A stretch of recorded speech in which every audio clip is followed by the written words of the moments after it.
I don't have I'm a feminist, but because I was practicing some on my boyfriend, and he was like, don't say any of those.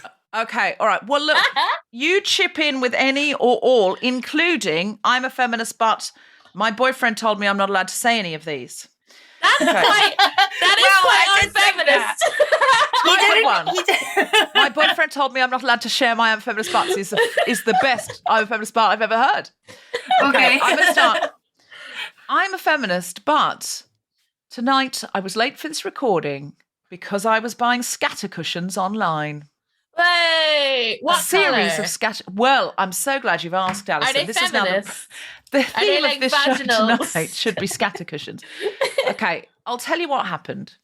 Easter weekend, Tom and I did a big clear out, spring clean, and chucked away a lot of stuff because a year in lockdown, a year of not going out, and I get sent a lot of stuff that's, I love and, I want and stuff like that. But, Yeah, please don't stop sending that. That's what Deborah saying. No, don't stop sending things. But sometimes I've read the feminist books or there's too many that I can't read. So my brilliant friend Ellen Jones took a load of books. She wants a feminist library or was building her feminist library. And I just, I've just been staring at the same four walls for a year. And I mean, this is not the year to be buying a new sofa. I think we need to be very clear about that, as there is very little income coming in. But I just thought I haven't decorated my flat for 10 years. And I just went, I need some new cushions and maybe some rugs, something bright, something else to look at. And I just, in my fit of organisation, I've bought a new cabinet to organise some stuff. There's some stuff that has no place to go, and my bedroom is getting a bit like landfill. So I've really organised. I've bought an organisation cabinet. I've bought a shoe cabinet. Oh my God, I bought a shoe cabinet that's going to hang on the side of my wardrobe. You open it, and inside you can put 15 pairs of shoes, so I'm not scrabbling around on the floor like a student. No, I'm not Carrie Bradshaw now. I open it. No, I'm not. She has a big walk-in wardrobe with shoes floor to ceiling. I've just got a little cabinet that you pull. It's like a trouser press, only when you open it up. I have one. They're amazing. Do you? Yeah. It causes so much divisiveness in the house, but I think it's incredible. It looks like it couldn't possibly contain as many shoes as it does. Right. And so when you say, like, was your boyfriend like, this is silly to get? I presume it was the divisiveness. It's bad and ugly and stupid, but it's amazing. It's from IKEA, and when I saw it I was staying in an Airbnb in Denmark, and I was like, this is how I want to live. And I was just sort of trying to copy that. But I imagine yours is dead fancy, Deborah, and made of wood or something. It is made of wood. It's not dead fancy. It takes ages to buy things that are ethical, not wildly priced, can get to you in a reasonable amount of time. My bedroom's got eaves, so I can't fit a lot in. I wanted a bedside table that was also a chest of drawers. And you have to look at literally hundreds to find something that's not going to come in 21 weeks. Because by 21 weeks, the chaos will be back. Oh, the chaos. There'll be vaccines for furniture. Like, it'd be amazing. 21 weeks, we're sorted. And the chaos will be back. I've got a system right now. I want to get everything into the system so I start using it. So that's what I've been doing. And that's why I was late, because I was looking at pink velvet and floral velvet cushions. That's right. I'm going bold, gang. I'm a feminist, but when Jedward tweeted today to be a leader and not a little bitch, I felt that. I want that. I want that tattooed on my neck. I think it's an amazing saying, and I love Jedward so much. I just want to say they're treasures. I'm a feminist, but can I advise you against a neck tattoo? A Jedward quote neck tattoo, I think, would be great in any business meeting. They'd be like, "Who's that girl? Like, what's her secret?" Out. Yeah. Are you being? I've just thought this might be a serious thing because I didn't know Alison had a tattoo that covers most of her lower leg till she showed me during the podcast. I saw a cute little picture of it on Instagram, and then I saw the actual size of it on the podcast. So now I'm like, is the Jedward thing going to happen? It could. I feel, look, genuinely, be a leader, not a little bitch. It just feels right. It just, Jedward have been woke based for the past few months, and like, we didn't know. They are pro-trans rights, pro-BLM. They're just amazing boys. They're not just great singers. They're just the best woke base. And they only follow 2 people. No, wait, they only follow 89 people on Twitter, and 2 of them are me and Alison. So maybe we're like big influences on their views. Really? Is that true? Yeah. No, so Jedward were tweeting quite exciting stuff, and I was going to repeat some of it, but I can't because it's go on. Go on. Yes, you can. Where they were tweeting, basically they were saying about One Direction, loads of them have been forced to be closeted and stuff. Not loads of them, but it backed up a lot of stuff I've read online over the years. Fern is massive into blind items online and stuff. What's blind items? I don't know what that is. Oh my God. So here we go. You've tapped in. This is you would probably love it. It's basically celebrity blind items is all the stuff that doesn't get printed in the media. So my main interest is secretly gay celebrities and the practice of bearding, where people still have contracts to have fake relationships. I'm a feminist, but the only female food mascot that I actually like is the Laughing Cow, because the rest of the female food mascots I get sexually threatened by. Like they're just too sexy, and I don't think I could have a good time with the green M&M. I don't feel that she'd hold my hair back when I got sick. I feel that a Laughing Cow would try, even though she's got hooves, but I feel like she's a good time girl. And I don't trust the Caramel Bunny. Oh, no. Or the Chiquita Banana Lady. None of them. The Caramel Bunny would say, I'm not like the other girl bunnies. That's exactly what the Caramel Bunny would be like. I can't think of any other female food mascot. And I think is it possible, Alison? Because you've told us before about your long-standing crush on Mr. Tato, the Northern Irish Tato, man. The Irish crisp chap. Mm-hmm. Who's got a face like a potato, but you fancy the Northern Irish one more because he's got more of a defined jaw. Yes. Chiseled. He's chiseled. Is it possible that you think Green M&M is going to hook up with Mr. Tato, and that's where the real jealousy lies? Yeah, but it's not actually anything to do with her. It's to do with your love of Mr. Tato and your fears around their burgeoning love, which, frankly, you have no business interfering with, because love is love is love. I feel like the green M&M is like Jolene. She can have any man she wants. She's got 2 different M&Ms there, the yellow one and the red one. And yeah, I feel she would do it just to make a statement to me, to go like, you could never have him. Even though it's wrong for potato and chocolate to get together. Like, it would be an abomination. Oh my God. It would be. Sounds like something people would say in the 50s. It does. I don't think you can say that. Fern Brady, do you have any hyper-feminist butts that you'd like to share with the class? I did think of one. I'm a feminist, but my teen idol has started following me on Instagram and watches all my stories. So I've stopped posting any stories that are honestly me and just started posting ones where I'm all cutie patootie and like sort of girly Fern. And I hate myself. Who's the teen idol? Are we allowed to know? You wouldn't have known about him because he's so obscure, but it was the lead singer of a band that I had a shrine to in my bedroom, and he now just watches my Instagram stories, and now it's back in my head that we're going to get married. Yeah. I'm against marriage. That is the next step. You're against marriage. Yeah, but 14-year-old me was like, we're 100% going to get married as soon as he gets over the fact that I'm underage. Well, I think you're safely overage now, Fern Brady. Do you know what the most disgusting thought is? Is that he's seen my comedy, because I don't want anyone I fancy to have seen my comedy, because it's basically like, here's every reason you shouldn't date me. Obviously, John Hamm, if you are listening, which you know that I talk about you on this podcast, a few people have told you because they've told me they've told you. So if you do regularly listen, which is a possibility, it's all jokes. I'm a very chill person. If you just wanted to go for a drink as friends when you're in London and chat, I would not fangirl. I would be the chillest person you'd ever met. If you did want to invite me to a spa weekend in the south of France, I would be chill. I would just go and get a massage. We could just chat, eat some baguette. I don't know. Like what? The one baguette between you. eat some baguette now sounds phallic and like an innuendo, and it's not what I meant. It's not what I meant, John Hamm. It's not what I meant. I just meant chill, be friends. I'm not weird. That's what I meant. Have you done some sort of thing about like ham sandwich, like wanting to be a ham sandwich or anything like that? No. I feel, No, I'm really classy, Alison. Oh, fair enough.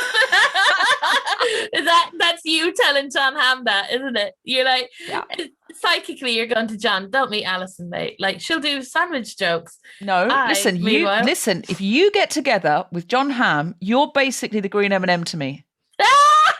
And he is Mr. Northern Irish Tato. And it's over between us. It's over. I mean, we can't be friends after that. You know how I feel. Yeah. Well, I'm a feminist, but yeah, I decided today I would be happier if I were an interior designer called Charlotte, who didn't know anything about feminism, didn't understand anything about injustice, and just cared about scatter cushions and interesting textiles with wonderful tactile qualities. So you were making up a new life for you. You were role playing as someone who didn't care about feminism. I would love to do that. I don't know why I have to have a new name, and hashtag all the Charlottes out there who listen to the show. Hello. Welcome. Hashtag not all Charlottes. Oh, no, obviously not. There's many brilliant Charlottes, feminist Charlottes, but in this scenario, I am an interior designer called Charlotte. I think it's quite a posh name. And I don't know anything about anything except I know how to drape a fabric, and I'm just not plagued with concern. I don't worry about things. I think happiness and contentment would be there, wouldn't it? I mean, it'd be privileged. It'd be absolutely privileged. Yeah, but this is a fantasy you're having, so it's good to fantasize. It's true. I rarely fantasize about not being privileged, to be honest. My fantasies go in a more privileged direction, very rarely a less privileged direction. I'll be honest.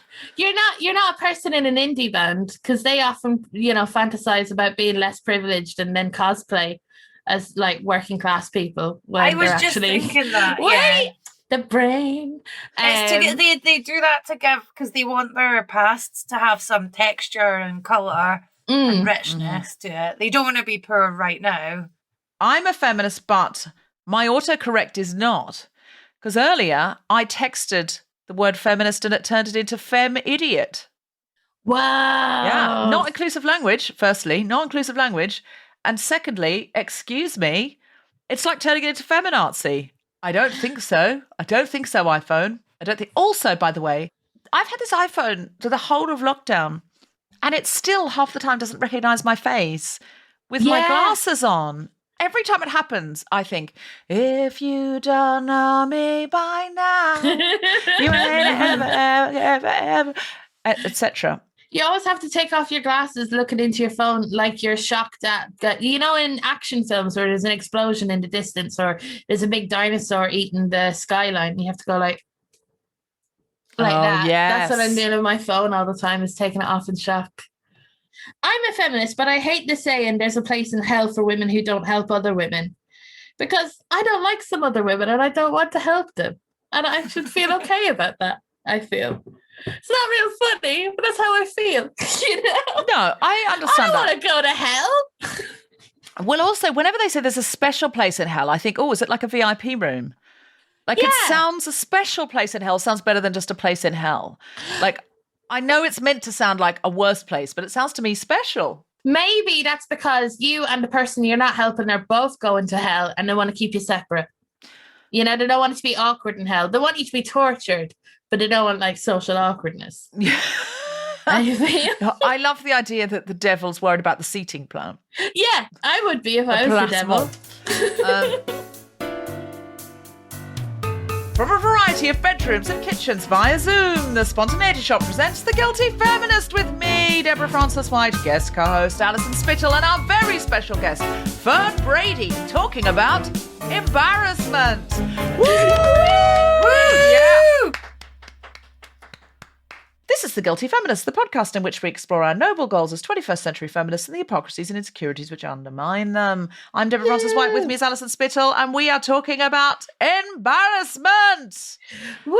I'm going to cut straight to the guest because it seems like there's no point talking about this without our guest. Our guest today is a comedian and writer who has appeared on countless TV and radio shows, including The Russell Howard Hour and Live at the Apollo. In 2020, she and fellow comedian Alison Spittle started a podcast for the BBC called Wheel of Misfortune. One of my favourite podcasts. So funny that once I was having my makeup done by a makeup artist for a TV show, Not to brag, but I was. And we had to turn it off because we could not get the job done. I was laughing and she was laughing, so my face was moving and her hand was moving, and I was really in danger of some very shoddy eyeliner, so we literally had to pause it. Also, The Guardian recently asked me, what is your funniest podcast? Because we're doing a list of funny podcasts. I said, well, Millie of Misfortune by Fern Brady and Alison Spittle. She said, you can't have that. Someone else has already said it first. Ooh. Yes, we heard about that. That's right, my friend. That's right, my friend. So I went with I'm a feminist, but I went with Zach Braff and Donald Faison's show, Fake Doctors, Real Friends. I find it really funny. I'm sorry. It reminds me of a simpler time. Please welcome the incredible Fern Brady. Woo! Hi. I'm so happy you're here. Zach Braff seems like a lovely man, though. I just should recommend, if I've given an opportunity to The Guardian, I should recommend a woman's podcast or a podcast of a person of a minority gender. But they asked for funniest podcast. I said to you guys, and then they said no, and I panicked. And I said, also, okay, I'm a feminist, but I've recommended it in the press a few times. Fake Doctors, Real Friends by Zach Braff and Donald Faison. Partly because I think eventually they're going to notice. They're going to go, who's this person who's always recommending us, who also seems to be very glamorous in Britain and well known? We should invite her on as a guest. Yeah. And then probably when they come over, when the pandemic's done, we'll probably all have dinner. He goes out with Florence Pugh. Oh, that would be cool. That'd be great. I think they feel like they've got a good vibe. I feel like, we'd all get on. Zach Braff goes out with Florence Pugh. Yeah, right? Yeah. Oh, I didn't know that. Well, you see, it ain't in a blind item, is it? They're public about it. It's like, yeah. But isn't Zach Braff like 50 or something? Yeah. It has been commented on that he's like, I think he's like 46 and she's 26 or something like that. So yeah, I think it hasn't gone unnoticed. But I'm a feminist, but we're cutting that part out because otherwise he's not going to invite me for dinner. Yeah. I'm just saying. Also, John Hamm's going out with like a 32-year-old or something. Oh, really? Mm. Oh, I have a chance then. I'm 31. Is this... I was sort Who's John Hamm going out with? I do like him. Hold on. Who is he going out with? Oh, Deborah's Googling this in real time. Well, because he was going out with the same woman for a long time, for like 20 years. From Kissing Jessica Stein. She was in a... Did you see that film? He was always in blind items for having a big willy and being a drunk.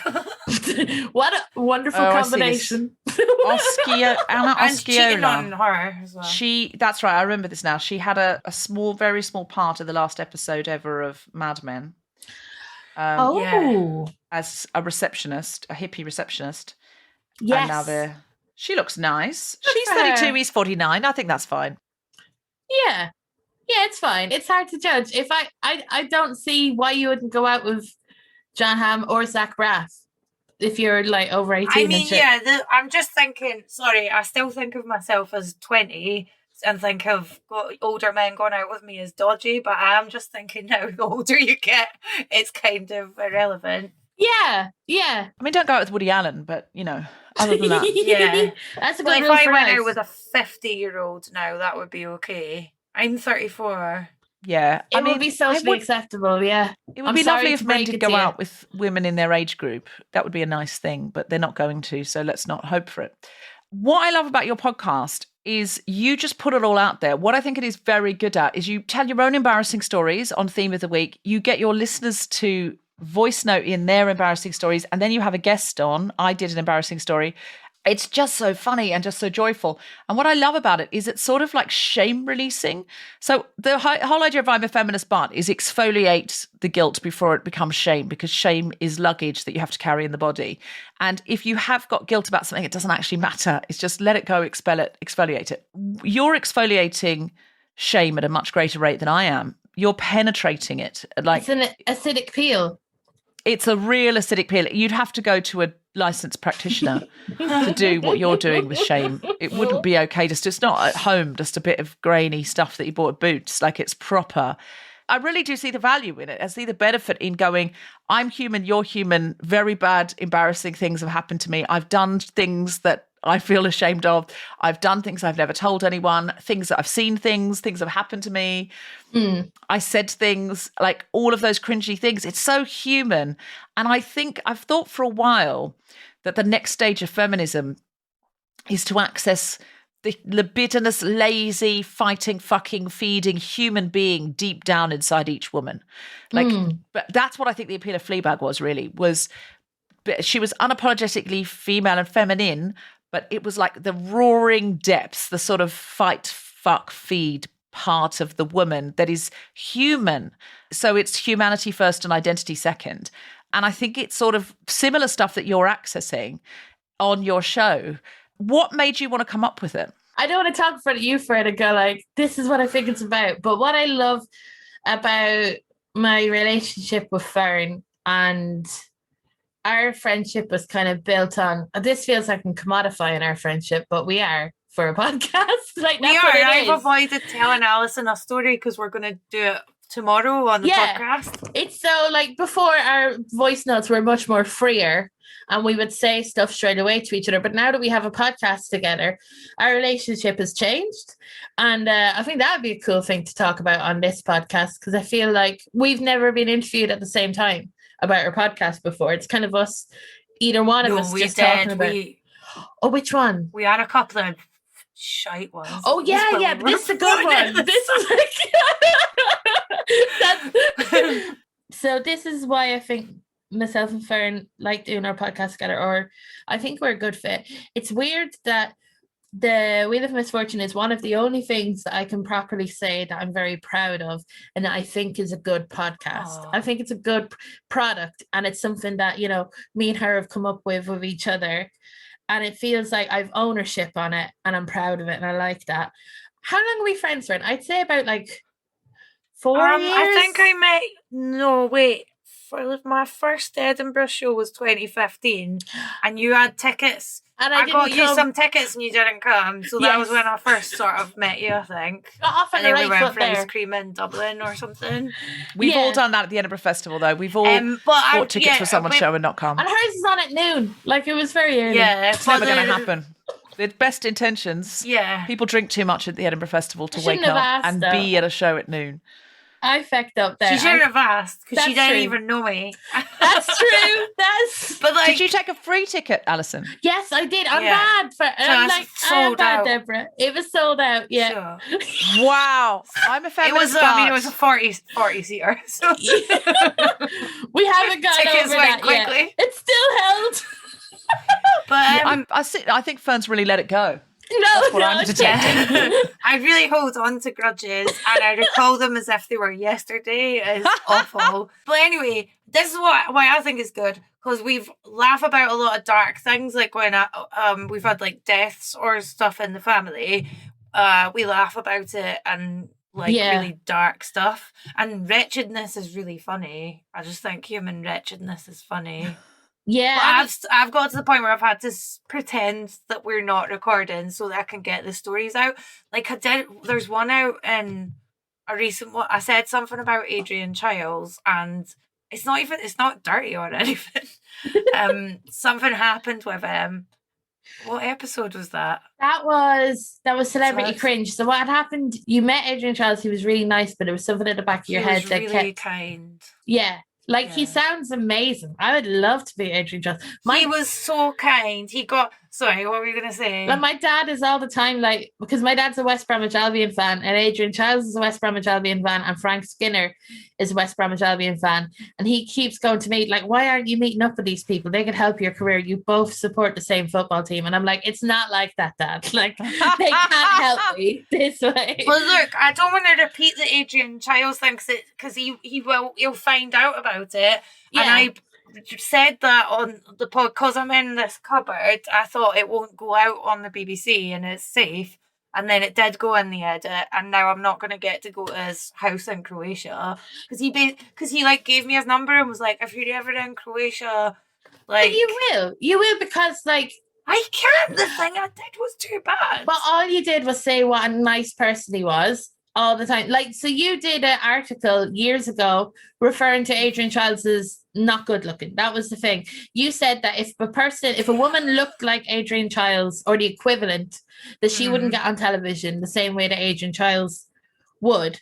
And that's just making a point about feminism and the patriarchy and stuff. Yeah. That's not going. I'm sure Adrian Chiles would agree with you. I'm telling you now, I think he's a good man and he will let you go to his second home in Croatia. So basically, he invited you to his holiday house and now you're worried that he's going to find out that you wrote years ago, if a woman looked like Adrian Chiles, she'd never be allowed on the telly.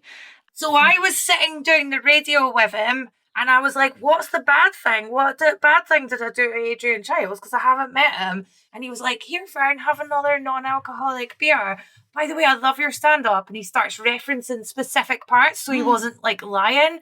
And I was like, he's such a deeply good person. And then he like walked me back to my hotel after, not in a weird way. And he was like, here's my number if you're ever in Croatia. And I was like, fuck, I fucking wrote an article saying that he was minging and like no one would get on telly if they were a woman that looked like Adrian Chiles. Do you know what? I would also feel awkward about accepting his hospitality in his Croatian mansion. However, had I written that? However, this is getting bigger. I don't think you were just doing sort of trolling Adrian Chiles. You were saying there's a double standard, and he was an example of that double standard. I think he would agree with you that it was unlikely because most female presenters are stereotypically attractive, and there's a sort of limited band of beauty for female presenters, and there isn't for male presenters. So I think it's fine. And Adrian Chiles, if you're listening, I would love you to be the bigger person and reiterate to Fern Brady that she can not just come to your Croatian mansion, but she can invite friends there and have it for a week when lockdown's over. And in fact, she should bring some Guilty Feminist friends along. I would like to go have a feminist retreat. Yes. His girlfriend's the editor, Kath Viner, the editor of The Guardian. She definitely listens to this podcast. She's been on it. She's great, Kath Viner. She's been on the podcast. We did a whole episode about The Guardian and supported The Guardian. And the slogan the Guilty Feminists came up with is you have to pay for a free press. So why wasn't I invited to their Croatian house? This is it. That's my question. If you're listening to this, Kath Viner, disappointed not to have an invitation to the Croatian house. This is how you turn the table. We should have used another example from the podcast. Okay, use another example. What stories have you told or have other people told that really stand out for you? The sex one, I think, Fern. The sex one. Go on. The story that Fern had told, it was you had your eyes closed. It was like you were giving birth and I had to hold your hand. And I was like, it's fine, Fern. It's okay. You can say it. Tell the story. Go on. But also to explain, our sound edit, I like love Irish guys in a way that's like, I would say fetishistic and insulting to them. And the way I am like with potato men. It's fine. I go out with one and every time I remember he's Irish, it's like a prize and like he hates that. I can't help it though. It's really wired into me. But anyway, our sound engineer, this is going to sound like I'm a creep to Jacques now. Our sound engineer is a really lovely Irish guy. And he's normally quite like straight-faced. But on the day we did the sex episode, he was like, how are you, Fern? And really like smiley and nice. And I was like, don't be nice to me because I want to tell this horrible story. And I have this thing, like I said at the top of the episode, I don't like to be stand-up Fern in front of like fit people. I want to be like cutie patootie Fern and be like, oh me? Oh, I don't eat food. Like the first date I went on with my boyfriend, he said I ordered this like dieter's 500 calorie pizza that had a hole in the middle so it had less calories. I was like, why did you do all that stuff? Because people don't care about that. So I really will do things like that in front of men. And I hate it. Anyway. You've been socially conditioned to do it, Fern. We all have. We all fight that instinct to be like, exactly. Oh, well, I mean, I really do. Just a little bit. So tell us the story. So you want me to? So it's about bad sex. I would say because I was trying to have good sex. Yeah. Do you want me to say it first? Yeah. Sorry, you say it. Are you sure? Okay. So I was trying to have good sex, and if you clench your pelvic floor muscle, that's like good, right? Yeah, that's a good thing to do. And I was stoned at the time, so I was trying to clench my pelvic floor muscle, and I farted in a guy's face when he was going to turn on.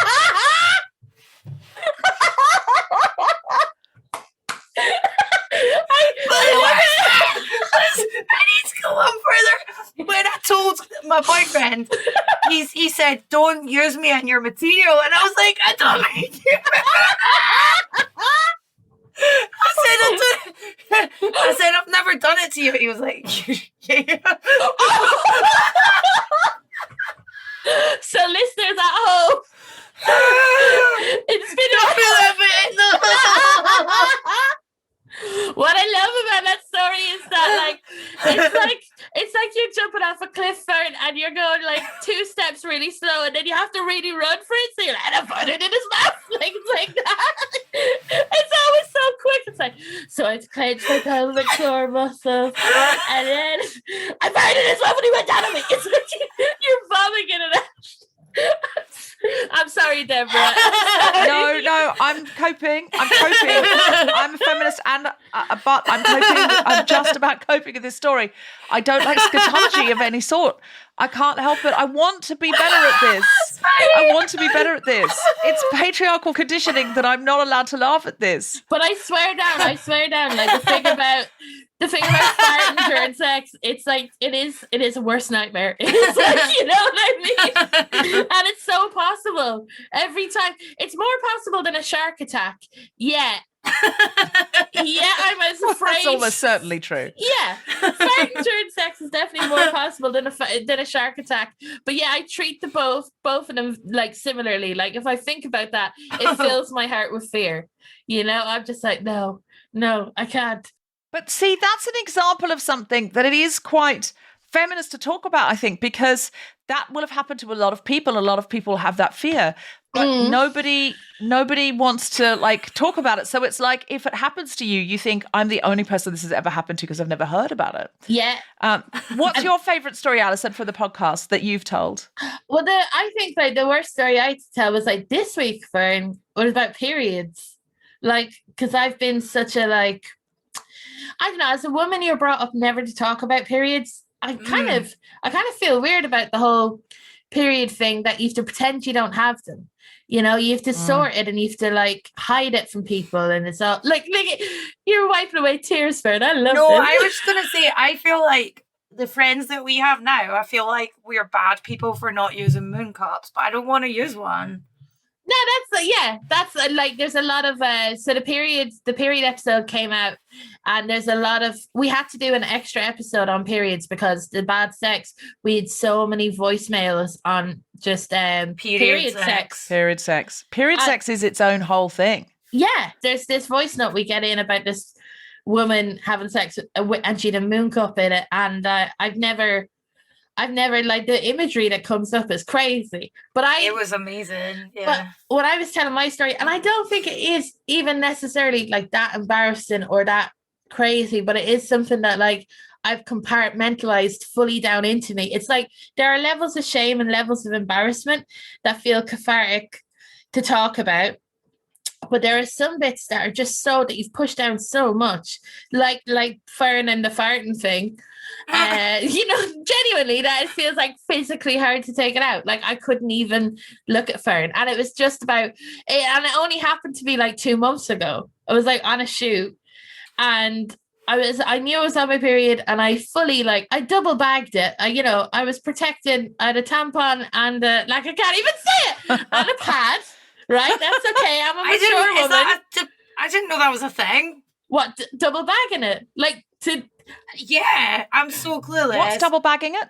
Well, that's when someone puts on 2 condoms. It's a pretend bit of slang. I thought it might be that, but I wanted to just clarify. Yeah, I think it's in the song, I like the way you work it, no diggity. I got it. Oh, yes, it is. Yeah. We talked about the lyrics to that one day, double bagging. Yes, we did. On the podcast, we talked about it. Let's pretend they were talking about period protection. Yes. I like the way you menstruate. So, but no diggity. No diggity. So I went to the shoot. I'm burning up now, and I feel it's my duty to say it because Fern has been so kind to say her one, and like, and like, I wish. Okay, so I was there, and it was a COVID compliant shoot, so there wasn't that many people there. There was only 2 chairs, and I sat in a chair, and I felt fully confident, Deborah. I was like, I'd made myself a flask of tea, sandwiches. I was fully prepped for that day. It was my professional duty.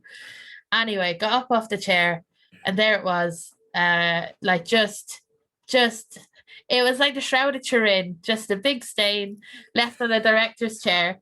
Now there's about 8 people on this shoot and 2 chairs.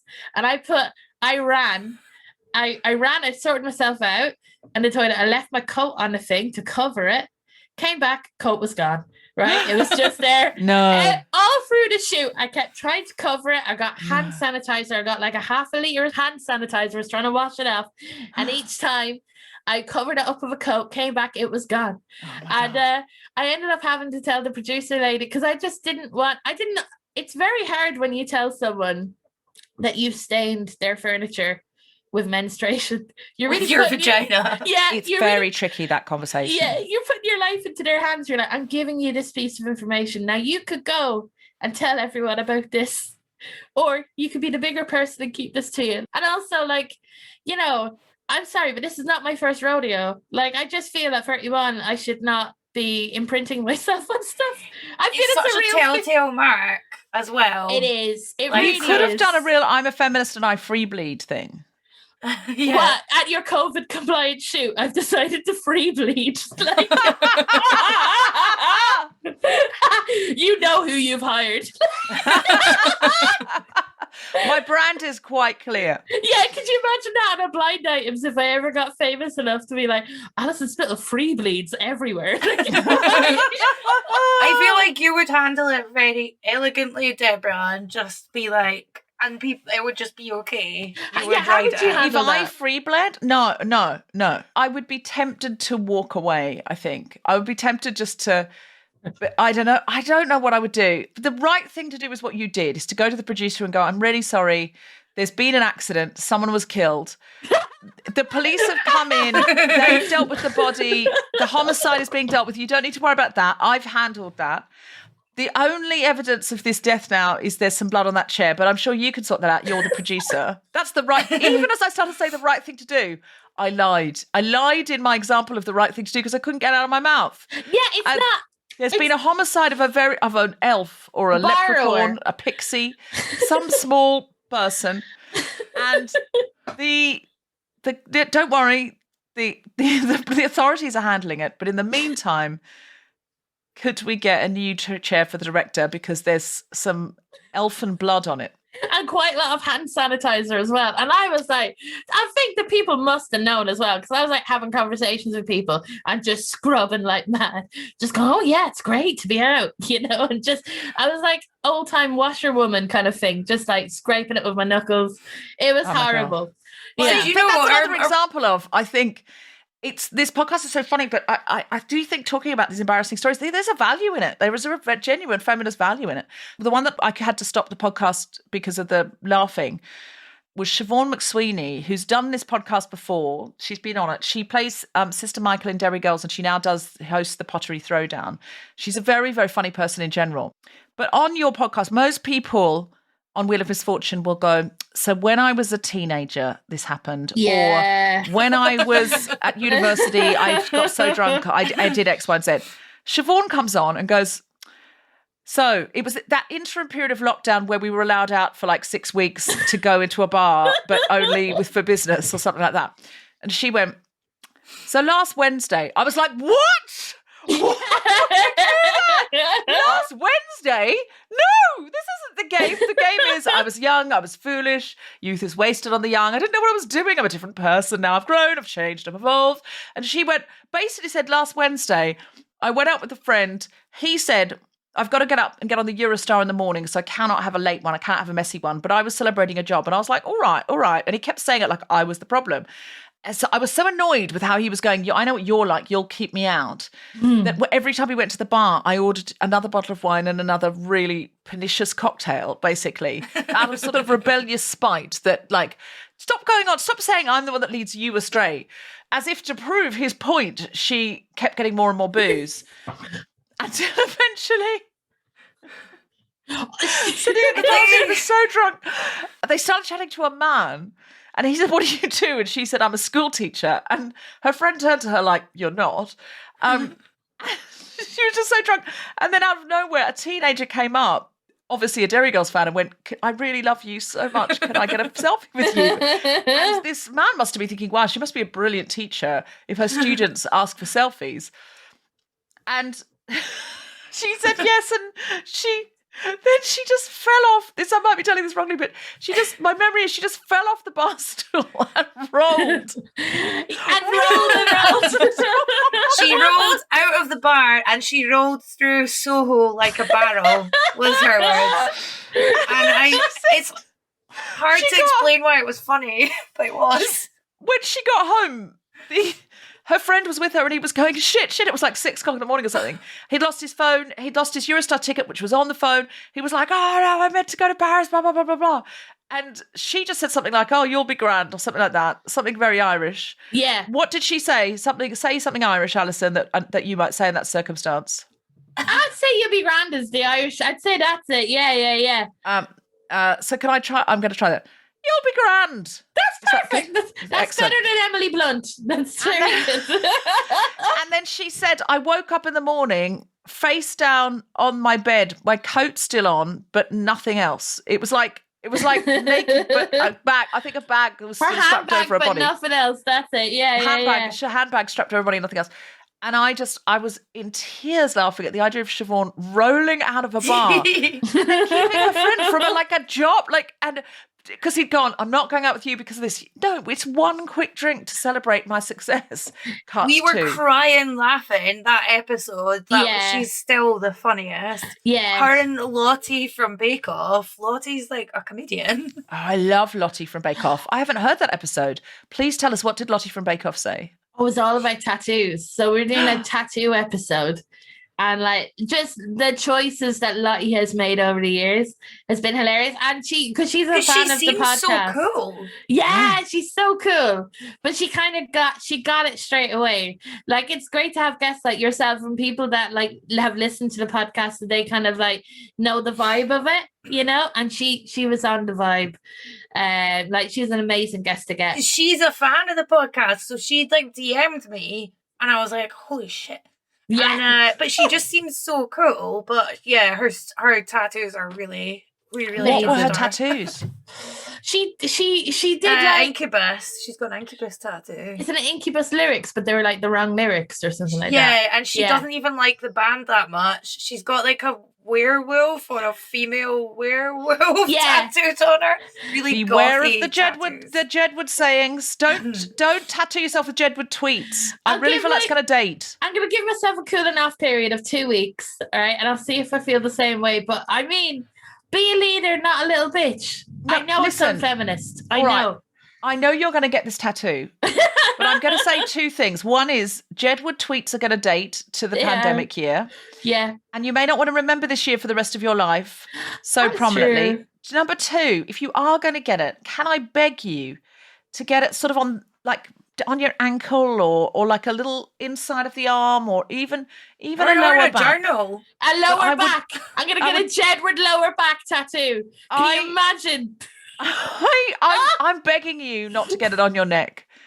I don't want to be your mum, Alison Spittle, but somebody has to if your mum is not informed, because I bet your mum would say absolutely not. Absolutely not. She'd be very against it. I'm going to ring your mum and tell her Alison's going to get a Jedward tweet tattoo. That is the worst idea I or anyone has ever heard.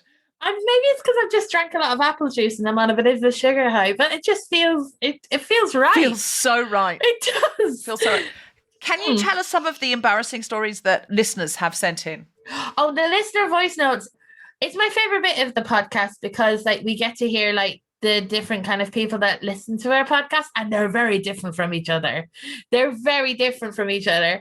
just amazing. But you must get this, Deborah, with the Guilty Feminist, when people contact you from loads of different places, and it's kind of weird because I felt that because I know this sounds weird, but because I'm Irish and Fern's Scottish, and we do a lot of our stuff is local references, I feel, to stuff. I didn't know that we would get the international listenership that we've got so far from the voice notes. Yeah, we've got someone in Argentina who's using the podcast to learn English, and someone else in Russia who's using it to learn English. Don't think that's a good idea. I don't mean to be No. a naysayer. Yeah. That's as good idea as having a Jedward tweet to neck tattoo. Don't listen to your podcast to learn English. It's full of filth. Can you imagine the Duolingo with our sentences in it? Somebody asked me today, by the way, on Instagram, what is a queef? Because we spoke about it on the podcast and they didn't know what a queef was. They're so lucky not to know. I know, so I had to then type. I've never felt that this would be part of my job where I had to type what a queef was. Like I'm Susie Dent in Dictionary Corner. I thought like filthy Susie Dent, like a filthy Susie Dent. Yeah, like a filthy Susie Dent going queef. I believe it's the Latin or whatever, you know. yeah, well, we should tell. This is the one of my favourite ones recently. Is the one in the episode out today about periods. This girl was having sex with another girl, and it was her period. The girl who sent in the message, and she was really well spoken. She was like, "This is quite saucy," but I was on all fours, and the girl who was fingering her said something went wrong, and basically, like the suction from her moon cup, it sort of dislodged or something, and the girl who she was having sex with was like, "I think something's wrong." So our listener turned over, and as she did the biggest queef and blood sprayed across the room. Oh. And she was like, I don't know what kind of lesbian doesn't know what a queef is, but the girl she was having sex with said, "Go and do your farts over there." Just like made her go stand in a corner. That's a lot to unpack. I mean, the imagery, number one, and it's something weird about doing this on the Guilty Feminist as well, because like it feels, I don't know, I love the listenership that I'm on, but yet like when we do it's like we're showing other people our dirty little secrets or something like that. It feels, do you know what I mean? Well, I mean, it's all out on the Guilty Feminist tonight. I love it. I love the fact that, I mean, this is the stuff we actually don't talk about on the Guilty Feminist because of my squeamishness. And actually, I didn't know. Sorry. No. I'm just saying I run the tone of this show, and I would never go there because I feel uncomfortable. But I love that you do, because what I'm saying, it's the missing piece of feminism that I am not serving the public. I mean, there are many missing pieces of feminism I'm not serving the public. I don't think it's the exclusive piece, but it's a piece of feminism where I go, I'm like the Queen, I don't go to the loo.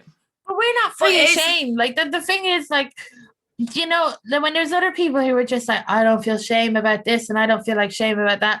I'm full of shame. Like this physically hurts me to listen about it or talk about it. But it does. And it's so like, it's a very Catholic podcast, basically. It's a very Catholic podcast. I mean, we've spoken about St. Bernard.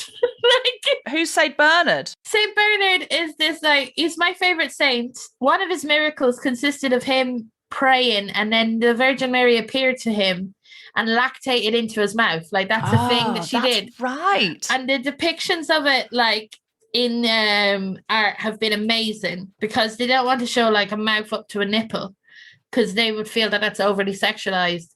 I've seen pictures of him, though.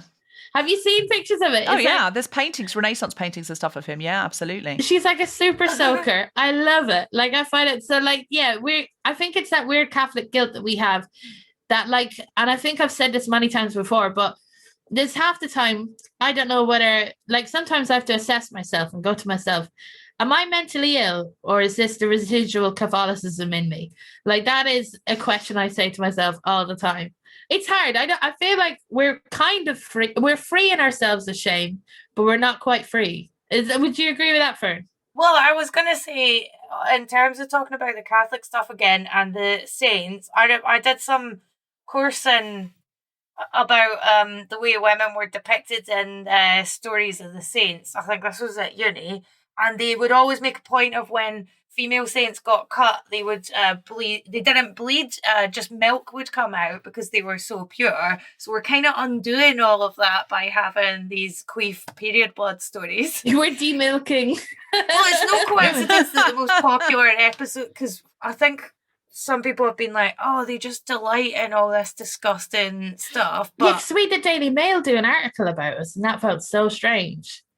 have the Daily Mail complain about it. But I do think there should be more, because women are so ashamed of their bodily functions and obsessed with being clean and nice. So yeah. But what weirds me out about the Daily Mail is that they go on about, or like, often you hear free speech defenders go on about like how you can't say anything in comedy anymore. But yet when we're being attacked by a right-wing newspaper about, the subjects that we talk about, they were saying, what was it? Because we did an episode on poo. And they were like, this is puerile and stuff. And I feel like we wouldn't be known as puerile if we weren't women. And it's very strange, the silence from the community of people that believe in freedom of speech with comedy. They keep quiet about that sort of stuff. They keep quiet when a national paper calls out a small podcast. I know it's on the BBC, but they were trying to say that license fee payers are paying for this puerile stuff. And it's like, we're just doing a podcast that's entertaining. And I mean, it's excruciatingly funny and like pant-wettingly funny. I mean, I've got embarrassing stories about listening to your podcast and wetting myself. That's the irony. I'm looking at some of your themes recently and then trying to come up with stories that I would tell if I was on this episode. So celeb shame. This is brilliant. Celeb shame with Tom Allen. Yeah. I don't know what story Tom Allen told, but this would be my celeb shame. I met Ed Miliband at a party. Yeah. And he said, and if you're a global listener, he used to be Labour Party leader and he didn't win the election and then resigned as Labour Party leader. So I met him at a party and he said, he was introduced to me and he was like, oh, I really love your podcast, The Guilty Feminist. And I was like, oh, thank you so much. And I also enjoy your podcast, Ed Miliband, Reasons to be Cheerful, just his podcast. And I said, what's your main job now? What do you do for work? And he went, I'm still an MP. And I went, of course you are. Of course you are. And he went, no, that's what everyone says. They think I'm not an MP anymore just because I'm not the leader of the Labour Party. I went, no. It's just that Tories always resign from the whole thing if they're not going to be, important. Not that you're not important, Ed Miliband. You are important. But I said, often Labour MPs will stick around, won't they? Won't they, Ed Miliband? And he went, yes, I'm still an MP. And then, like 4 minutes later, after me saying this and backpedaling massively, like beep, beep, beep, this truck is reversing. 4 minutes later, he just went, well, it's my bedtime. I'd better go. And I was like, oh, well, night, night. An hour and a half later, I saw him talking to someone else at the party. That's brutal. Yeah. Oh, oh my God, I wish Deborah. you'd been able to do that on the podcast. Yeah. This is the thing of trying to capture all the best stories. This is great that we get a second chance at this. Fern, is there anything else you came to say that you did not get to say? Absolutely. I have a stand-up special on iPlayer called Power and Chaos. Please watch it. Great. It's on iPlayer, Power and Chaos. And follow Fern Brady in all the regular ways. Are you Fern Brady on everything? I'm at Fern from Bathgate on Instagram and at Fern Brady on Twitter. Great. So follow Fern and please subscribe to the podcast. It is genuinely brilliant. And it helps me talk about these things more and laugh about these things more because I think I'm quite repressed and I feel like a Jane Austen heroine who's very repressed. It's all shut down. And then with you guys, I'm able to laugh about it. And it's so good. It's so good to be able to kind of laugh and be ridiculous. Fern Brady, everybody! Bye. Thank you. Bye.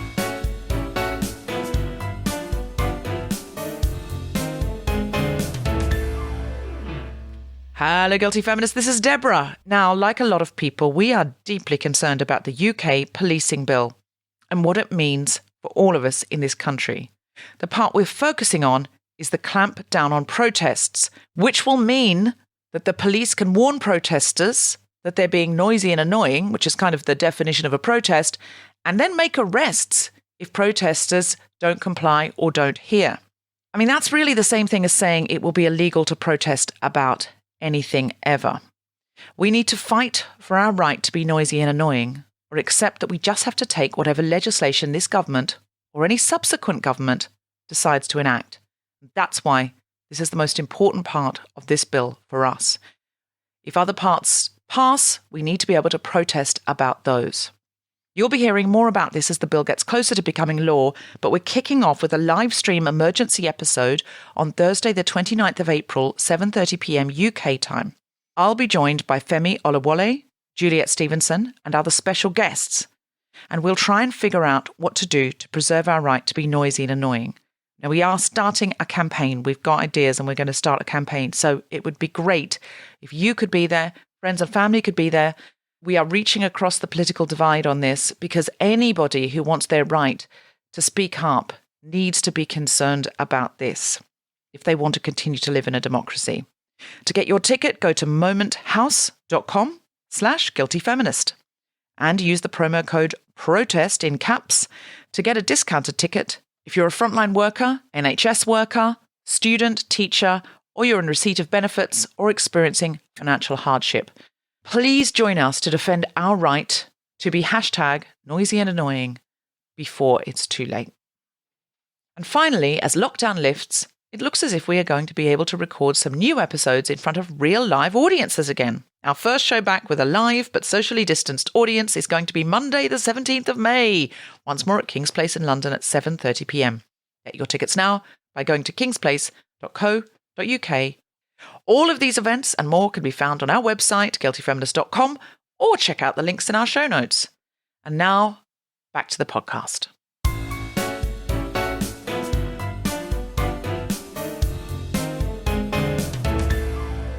So,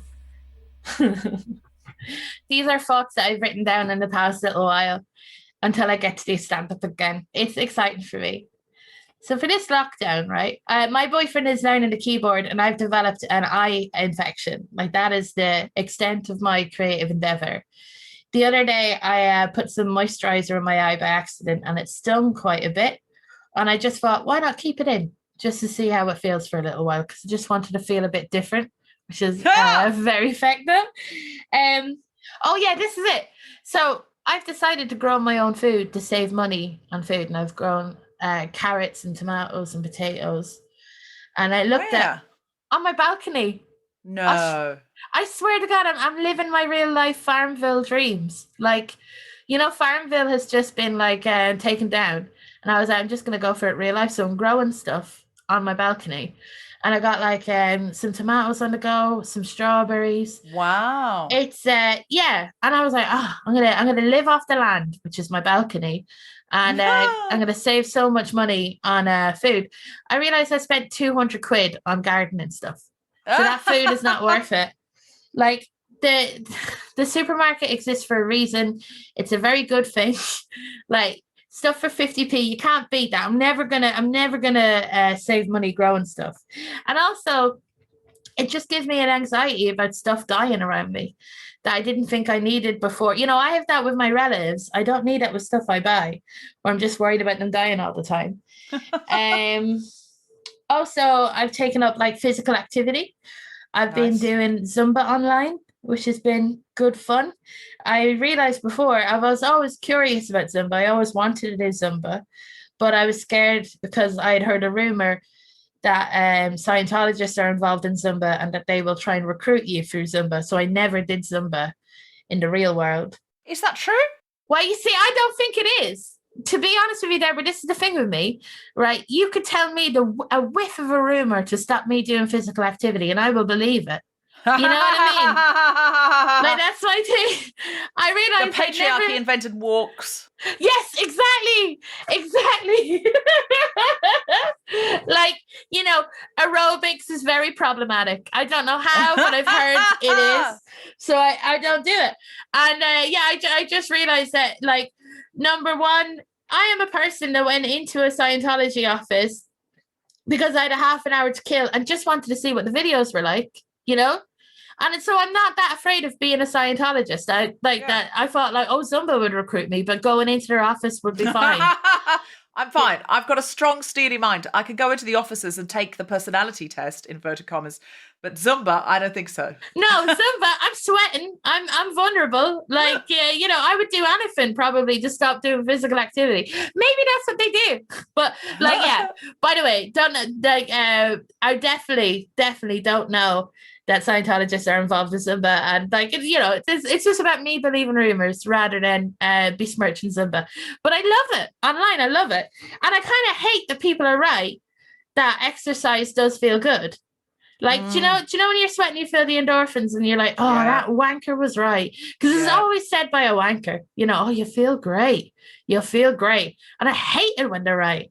Do you know, like going to the gym is a lot like watching, and this is a very deep cut, but it's like watching a Michael Haneke film.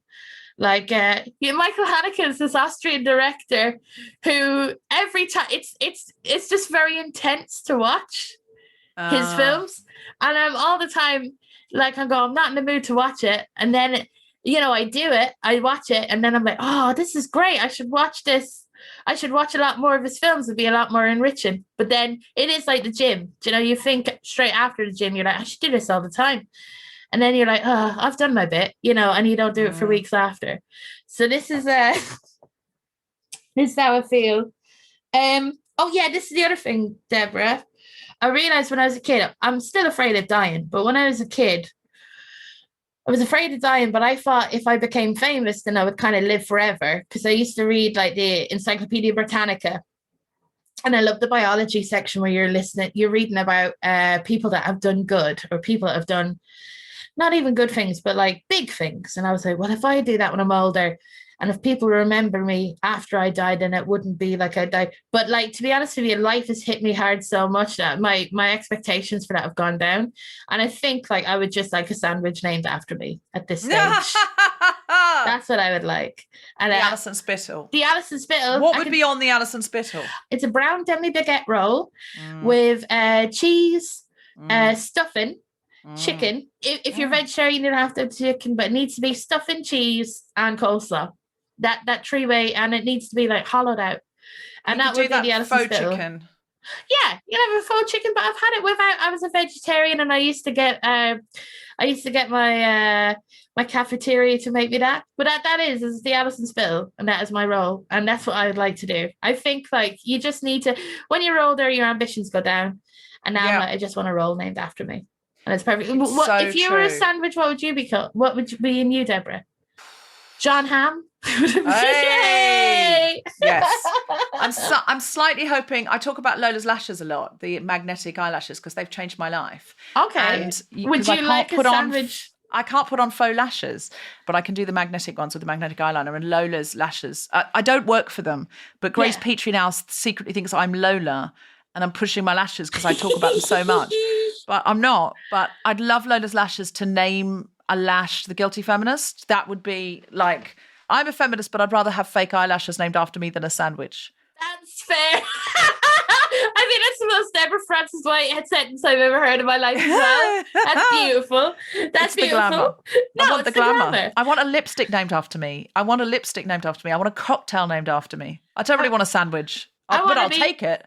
God, if there's a deli out there wanting to do the Guilty Feminist sandwich is probably something like light mayo. It's like your kind of, do you know what I mean? It's like something that's got like a touch of the, I mustn't about it. Yeah, you need I think that light mayo, maybe if you hide a jalapeno pepper in as well, so you don't know when you're going to get it, and then it's there. It'll be like a little landmine or something, just a little jalapeno pepper hidden in the sandwich. Do you mean there's like a mini phallic symbol in there? Yes. Yeah, because it's a guilty feminist, isn't it? So, also enjoyable. Very enjoyable. Very enjoyable. Oh yeah, and this is the other thing. So I've kind of I've given up Twitter. I am addicted. I fully am addicted to Twitter. Like someone told me today about the Jedward boys, and I was like, I have to see them. Like the Jedward boys at the moment are calling out people on Twitter, and it's beautiful. But it's making me kind of reassess what I tweet. Like you've come off Twitter, so you're not tweeting anything. Well, like I tweet Wheel of Misfortune stuff. I keep promoting stuff, but I don't tweet my opinions. And that's really hard because I got so many opinions on stuff. Like, who am I going to tell, Deborah, that I love every one of the Gogglebox families, even the ones I suspect of being Tories? Like, I love them so much. That's how I feel. So I have this. I'm going to save up all the tweets that I want to say and then give them to you. And fantastic. You could be my Twitter vessel. Did you message me the other day saying, who am I going to tell that I think I love all the Goggleboxers, even the ones I think are Tories? Who am I going to say that to? My boyfriend once? Oh, yes. Did I say that on the Guilty Feminist before? I must have. No, you said it to me, I think. You said it to me my gosh. in private. And I was just laughed at the idea of, who am I going to say it to? My boyfriend once? That's going to be good enough? It's not, I am the person that seeks the validation of strangers. I have to admit that. So yeah, it's a journey. It's a journey for me, and but I really enjoyed my time being on the Guilty Feminist Twitter page, and I love all the listeners and the interactions we have. But it's too much for me. I am addicted. It does take away time from me so bad. Oh yeah, time and energy and focus, and it's all. It makes you small. It sort of puts you down a little tunnel, keeps you on your phone doing this when you need to be out and up and big. That's so true. Big vision. This is why I love being friends with you, Deborah. You make me feel big. Yeah. But that's all the bits I have, I think. Alison Spittle, everybody! Can you tell us your favourite listener voice note for the Wheel of Misfortune? There's one, this is out of the piss episode. A man got very, very drunk. He was at a house party. And he went into this bathroom and he's taking a leak. And then he looked at the floor. He's like, why are there loads of carrots on the floor? And then he felt a hand on his shoulder. And the owner of the house was shouting at him, stop pissing in my fridge. And it turned out he was pissing in a man's fridge. No! Yeah. That's the worst story I've ever heard. Oh, my God. Oh, babes. Yeah. So, I mean, that is a faux pas. You do leave the house in disgrace if you piss in someone's fridge. I'm excited to listen to more. I do think it's probably doing me good. I'm a little bit I wish I could release those sides of me and go, it's only human bodily functions. What does it matter? But I find it hard. I do find it hard. And I know it's conditioning. I know it's social conditioning of what ladies should like and what ladies should talk about. And so I use your show as a sort of conduit to release some of those repressions. So thank you very much for doing it, Alison Spittle. Woo! Thank you.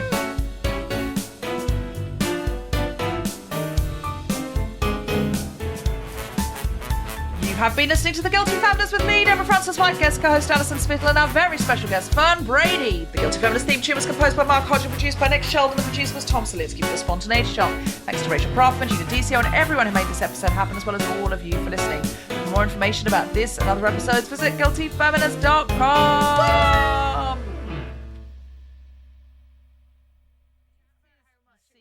To the tattoo is they follow you and hardly anyone else on Twitter. I see. Does your boyfriend know about whether this? we could Look, I've got a laminated list and it's just Jedward. Both of them though at the same time. That's what it would have to be. It would have were to they be. tweeting about? Have we started the podcast, by the way? Because I was going to ask. Yeah. Right. I was going to say I was going to talk about some of the. This is the Guilty Feminist, and you're on it. Whatever you say can and will be held against you in the feminist court of opinion. Court of public I thought we were having opinion. a practice. It is. I can see the emails flying in now.